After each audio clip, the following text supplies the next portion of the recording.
Hello everybody, this is Pattu from FreeFinCal, and in this video let's talk about how should I invest a lump sum into an equity mutual fund. Should I do it in one shot or should I do it gradually? Now gradually typically means for many of us a systematic transfer plan. It's not really necessary, you can do it manually also. So first of all, before I begin, I want to make it clear that if you say that I am scared about investing a lump sum into an equity mutual fund because I'm scared that the day after I invest the market will crash and I'll regret, then this video is not for you. If you are going to do it for your peace of mind, then it's fine. I mean, who am I to judge your choices? Go ahead. That's not my problem, and this video is not meant for you.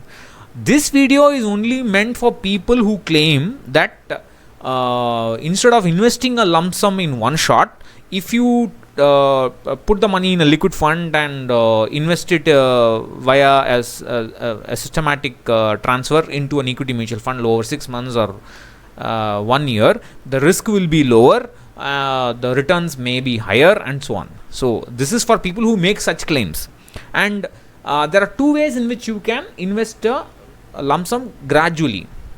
One is systematically, that is every month or every week. You can do it on your own, or you tactically do it depending on market conditions, and if you think that the market is going to move up, then you push in the entire money and so on.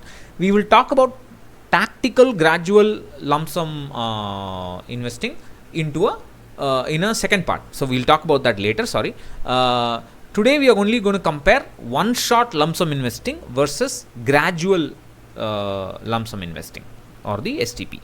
Now what about stocks? Why only equity mutual funds? In stocks, the rules are quite different, because people wait for the stocks to hit the right price to become undervalued, or to attain the right valuations and so on. So the rules of the game are different there. So let's not get into that. We'll keep it simple and talk about only equity mutual funds.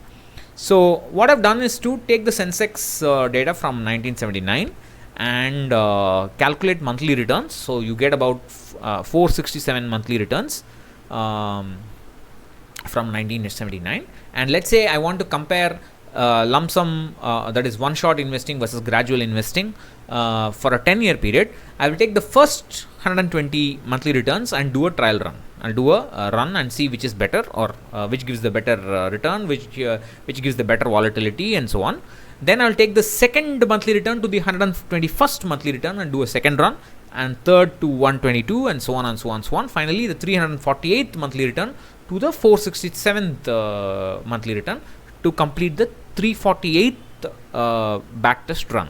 So so this is one example. So notice that there's not much difference in this example.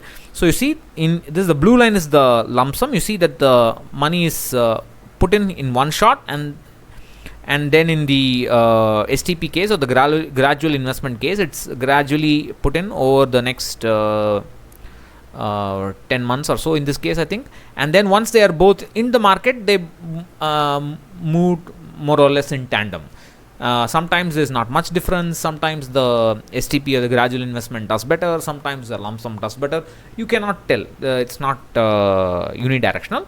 So let's actually look at a backtest in action, so that you can appreciate what I'm trying to do. So I'm going to run this, and each time the graph refreshes, you can see that the run is progressing into the future. So you can see more and more of the Sensex future creeping in. Sometimes, like I said, sometimes the STP or the gradual investment, systematic gradual investment does better. Sometimes lump sum, you don't know, you can't tell.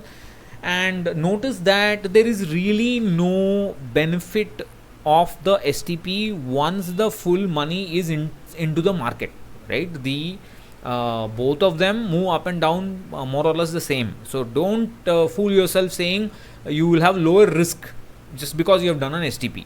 That's just nonsense. So let's not run the whole thing through. It's hard for the eye. So that's the back test run.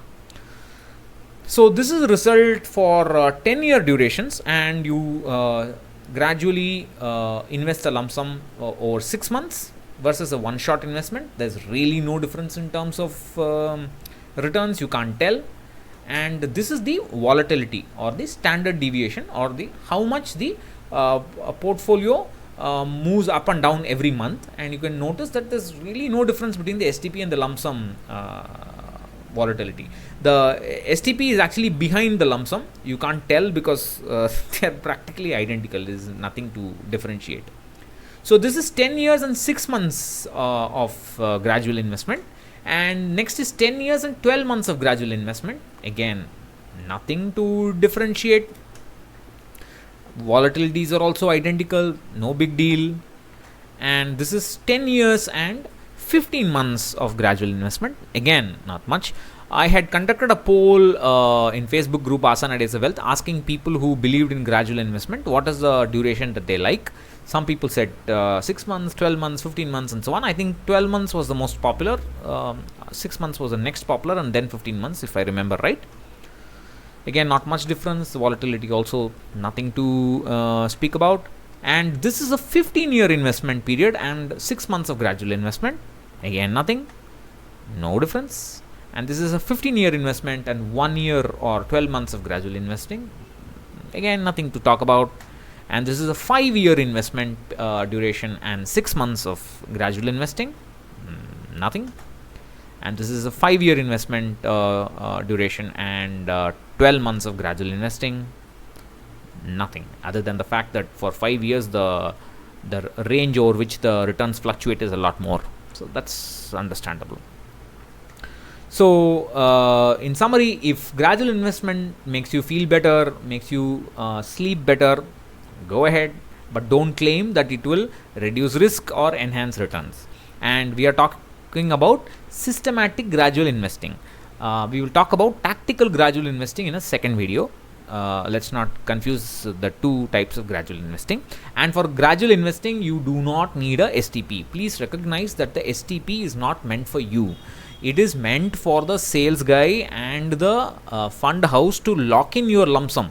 They will lock it in the liquid fund so that you cannot get out of it, and then you will set up the standing instruction for some amount to be transferred from the liquid fund to the equity mutual fund. Many people don't even know that you have to pay tax every time you make a transfer from liquid fund to equity mutual fund, and that tax will be as per slab. So since it is less than 3 years anyway, so it's completely unnecessary to do an STP. There is nothing to gain from it, nothing for the investor to gain from a STP.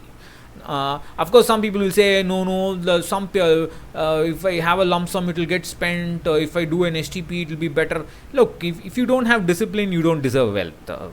So go jump. I don't care. So a simple manual transfer from your SB account to the equity fund once a week, once a month is more than good enough. Just a simple way to invest a lump sum. So I'll catch you in another video. Bye bye.